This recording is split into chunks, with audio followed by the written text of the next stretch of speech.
5 vite më pas. Si e gjen tani dhjetori Partinë Demokratike dhe nëse mund të flasim për gabime në kohë, në vite, cili është gabimi më i madh që ka bërë Partia Demokratike dhe mund ta vuajë edhe sot dhe tani? Mund të thuash thjesht Partia Demokratike, shoqëria shqiptare. Në dhjetor të 90-s, lëvizja vrau Enverin, por Enverizmi mbeti.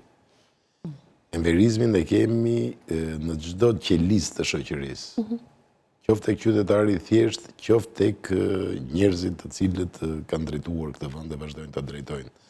Në shumë mënyra, në shumë forma, pavarësisht kravatave të mëndafshta, prap pas e cilit gjendet enverizmi i ish diktatorit. Shqipëria është në një cikël normal. Siç tha dhe Dashi, të tjerët e kanë kaluar këtë gjë prej 200-300 vjetësh, me revolucione, me lumenj gjaku, kurse ne kemi kaluar, si që ndodhë zakonisht, në rëmuj dhe rokapjekti. Dhe nuk ka asnjë gjë të çuditshme këtu, thjesht është një cikël normal i zhvillimit. Një sistem politik mund të shëmbet edhe brenda 24 orësh. Dhjetori tregoi këtë. A mund të ketë ende një dhjetor tjetër për shembull? Ai përbindesh. Shqipëria ka nevojë për evolucionin, jo për revolucionin. Tash, një sistem politik shëmbet edhe për 24 orë. Përbind që i madh që duke i pamposhtur që ishte komunizmi në Shqipëri atëherë, u shkërmoj brenda 24 orësh, u dëshmua një dhëm qumshi i kalbur. Po për gjithë ata që thonë që edhe tani po e përjetojmë këtë gjë, mund të jetë, mund të ndodhë kjo 24 orë? Një sistem ekonomik ndryshon edhe në harkun e 2, 3 apo 4 vjetëve. Ashtu ndodhi vërtet. Nga një ekonomi të rësisht e centralizuar, magjia e sistemit të ri e demokracisë solli, pavarësisht se me defekte të panumurta, solli tregun e lirë. Solli piramidën financiare. Nuk solli tregun e lirë. Pjesë e saj edhe ajo. Po pjesë e saj edhe ajo. Ato ishin kryesore, se solli rënien e shtetit ato në 97-ën. Po, unë nuk jam nga ata optimistët e tregut. Ndërkohë që mendësia për fat të keq, mendësia për fat të keq, padyshim, po jo çdo gjë është kështu. Është kështu, por jo çdo gjë është kështu. Tash i ke pastrim parash nëse këtë e quan treg të lirë që vjen ata ka rënë euro nga 140 që ishte në 97. Kjo s'është fare ligj tregu, kjo është ligji i pastrimit parave. Patjetër dhe kjo. Kjo të thash. Prandaj them që ekonomia është rrezik i madh për ne. E panumurta që ka.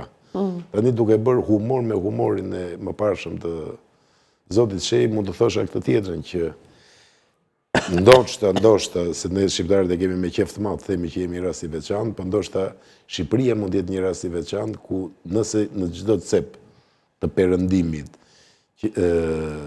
popujt kanë qeverisën që i meriton, unë besoj se asnjë qeveri nuk e ka merituar këtë popull. Më lejo të bëj dhe një provokim. Më lejo të bëj dhe një provokim. Tek ajo që është për atë që është shpesh një dilemë, është një nga teoritë konspirative më të mëdha, që merr përgjigje të ndryshme varësisht humoreve, varësisht dëshmive, varësisht kujdo që i drejtohet. Unë kam hasur një dëshmi të jashtëzakonshme. Të jashtëzakonshme këtu e 30 vjet përpara, në një roman të mrekullueshëm jete, Ditar Burgu, viti 17 i Lubonjës.